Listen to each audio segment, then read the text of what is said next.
नमस्कार, मैं नीता वाजपेयी वंदे मातृभूमि में आप सभी दर्शकों का हार्दिक अभिनंदन करती हूँ। भारत एक ऐसा देश है जहाँ आजादी की हर सांस किसी न किसी के बलिदान की कहानी कहता है,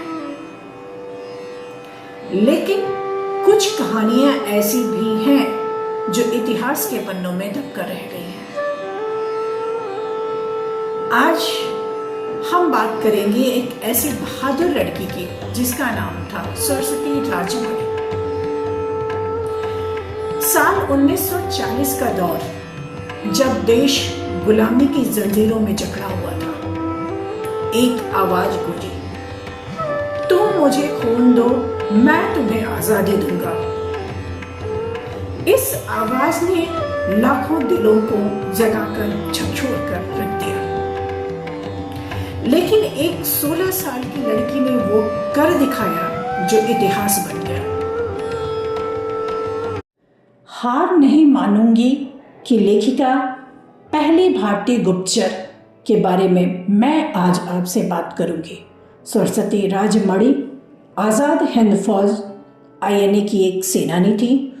उन्होंने भारतीय राष्ट्रीय सेना के सैन्य गुप्तचर विभाग में कार्य किया था। 11 जनवरी 1927 को रंगून के एक सोने की खान के मालिक के घर एक बालिका का जन्म हुआ। बालिका के पिता रंगून के सबसे धनी भारतीयों में से एक थे।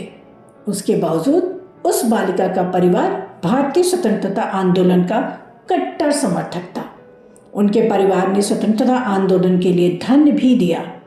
देश के प्रति प्यार और समर्पण उस बालिका के खून में था। यही बालिका आगे जाकर पहली भारतीय गुप्तचर बनी। 16 साल की बालिका ने एक दिन नेताजी सुभाष चंद्र बोस का भाषण सुना और मन में ठान लिया कि वह नेताजी के साथ आज़ाद हिंद फौज में अपना योगदान देगी। 16 साल की बालिका ने सारे गहने ले जाकर आज़ाद हिंद फौज को दान दे दिया। जब यह बात नेताजी को पता चली तो वह गहने लौटाने के लिए वीरांगना के घर पहुंच गए। 16 साल की वीरांगना ने गहने लेने से मना कर दिया। उनके जुनून को देखकर नेताजी ने बालिका को उसकी 4 सहेलियों के साथ INA की खुफिया विंग में बतौर युवा जासूस शामिल कर लिया। ये थी भारत की पहली गुप्तचर आदरणीय सरस्वती राजमणि जी। सरस्वती ने अपनी सहेली दुर्गा के साथ मिलकर अंग्रेजों के कैंप की जासूसी की और कई महत्वपूर्ण सूचनाएं आज़ाद हिंद फौज तक पहुंचाई। उन्होंने वेश बदलकर ब्रिटिश कैंपों और कंपनियों के अधिकारियों के घर में घरेलू सहायिका का काम किया। धीरे धीरे शत्रु के गढ़ने में रहते हुए अंग्रेज सरकार की महत्वपूर्ण योजनाएं और खुफिया जानकारी जुटाकर नेताजी की फौज तक पहुंचाने का काम किया और उस कार्य में वो निपुण हो गए।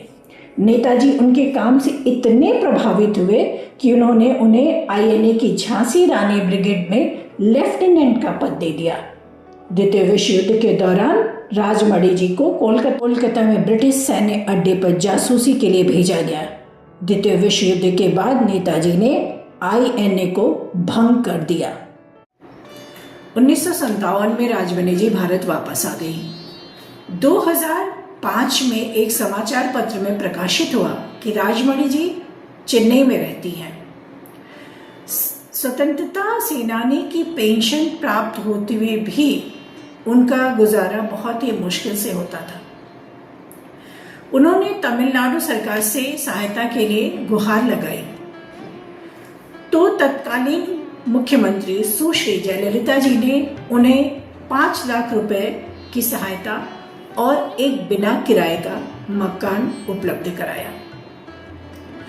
बाद में उन्होंने अपना प्रतीक चिन्ह जो था वो नेताजी सुभाष चंद्र जन्म स्थान राष्ट्रीय संग्रहालय कटक की INA गैलरी को समर्पित कर दिया, मतलब उन्हें दे दिया। 13 जनवरी 1918 को हृदय गति रुकने से एक महान देशभक्त जो गुमनामी के अंधेरे में जी रहा था का अंत हो गया।